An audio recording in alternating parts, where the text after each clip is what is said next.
आपको इस चैनल में आइटम लेखन किसे कहते हैं वह उसके प्रकार बताऊंगी।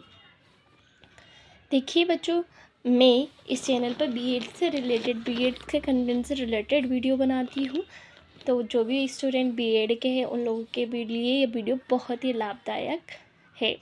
ठीक है, तो सबसे पहले क्या है, पद लेखन किसे कहते हैं, बस के प्रकार। पद से आप क्या समझते हैं? आप हिंदी में चले जाएंगे कि पद को बोल रहे होंगे, सेंटेंस को पद बोल रहे होंगे, तो नहीं। पद का मतलब होता है आइटम, और आइटम को सरल शब्दों में कहें तो प्रश्न। जो भी आप प्रश्न बनाते हो उसे ही हम क्या कहते हैं, आइटम या पद लेखन। जो बीएड के बच्चे हैं वो आसानी से इस चीज़ को समझ जाएंगे, क्योंकि हम जब पद लेखन सीखते हैं यानी कि प्रश्न बनाना सीखते हैं एग्ज़ाम के लिए, तो उसे पद कहते हैं। अब हम एक डेफिनेशन देखते हैं वीन के अनुसार। एकल कार्य या प्रश्न जिसे प्राय किसी छोटी इकाई में विभक्त ना किया जा सके उसे क्या कहते हैं, पद कहते हैं या आइटम लेखन। मतलब कि कोई ऐसा प्रश्न जो आपने बनाया है उसे और भी छोटे पदों में नहीं तोड़ा जा सकता है। जैसे कि आपने ऊपर क्या क्वेश्चन दिख रहा है आपको, पद लेखन किसे कहते हैं, आप उसे और कैसे पदों में तोड़ोगे? क्या पद क्या है ये बता सकते हो, पर ये एक सेंटेंस हो सकता है, इसे और छोटे भागों में नहीं तोड़ा जा सकता। पद लेखन लिख देंगे तो क्या आप समझ जाएंगे कि इसके बारे में आपको क्या लिखना है? नहीं ना। तो हम इन्हें छोटे रूपों में नहीं तोड़ सकते। हमें अगर पद लेखन के बारे में पूछना है तो हम ये पूछेंगे पद लेखन किसे कहते हैं या पद लेखन क्या है, इसे और छोटे भागों में नहीं तोड़ा जा सकता। तो इस डेफिनेशन का अर्थ यही है, एकल कार्य या प्रश्न जिससे प्राय किसी और छोटी इकाई में विभक्त ना किया जाए। आपको अर्थ समझ में आया होगा। देखते हैं हम पद लेखन की विशेषताएं। एक पद लेखन की विशेषता, एक प्रश्न, एक आइटम की क्या विशेषताएं होती हैं। आप लोग तो इजीली सोचते होंगे कि एग्ज़ाम में प्रश्न आ जाता है, हम लिख देते हैं, पर जब बीएड करते हैं तो हम टीचर बनते हैं, तो हमें एक आदर्श प्रश्न किस प्रकार से बनता है उसके बारे में जानना चाहिए। तो ये आपके सिलेबस में होता है फर्स्ट सेम के। चलो अब हम देखते हैं, एक पद का कथन इतना स्पष्ट होना चाहिए कि उसमें परीक्षक और परीक्षार्थी दोनों के लिए किसी प्रकार की भ्रांति ना हो। आपने कोई प्रश्न बनाया है तो उसका कथन इतना स्पष्ट होना चाहिए कि वो आपको भी समझ में आए कि आप क्या पूछ रहे हैं, और विद्यार्थी को भी समझ में आए कि शिक्षक ने उससे क्या पूछा है, उसे क्या बताना है। दोनों के बीच कोई भ्रांति ना हो। आप बोलेंगे पद लेखन किसे कहते हैं, मतलब उसे डिफाइन करना है, थोड़ा बताना है। ओके, और बच्चा दौड़ा तो पद की विशेषताएं लिख रहा है, कुछ भी लिख रहा है, तो ऐसे नहीं। आपको स्पष्ट लिखना है कि पद लेखन किसे कहते हैं या पद लेखन क्या है, ये बताना है आपको।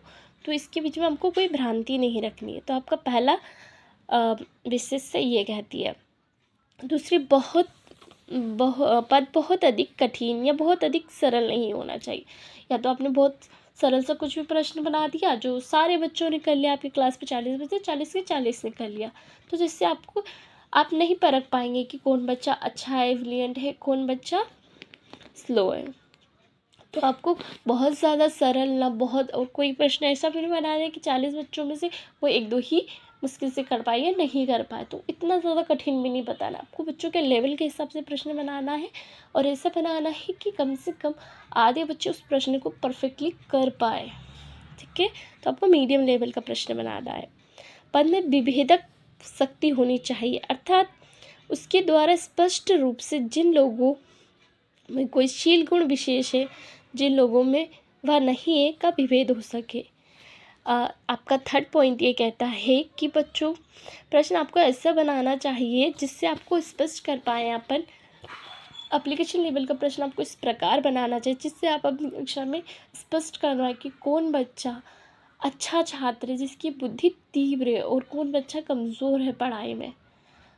कोई ऐसा प्रश्न बना दिया अपन ने जो सभी ने कर पाए बहुत इजीली, तो आपको ऐसे मध्यम प्रकार का प्रश्न बनाना है जिससे एप्लीकेशन स्तर का जो जो बुद्धिमान बच्चा है वो उसे आसानी से सोल्व करे, तर्क लगाकर उसे सोल्व करे। ओके। फोर्थ क्वेश्चन है आपका, जहाँ तक संभव हो सके पद के द्वारा विद्यार्थी को अनुमान के लिए प्रोत्साहित नहीं किया जाना चाहिए।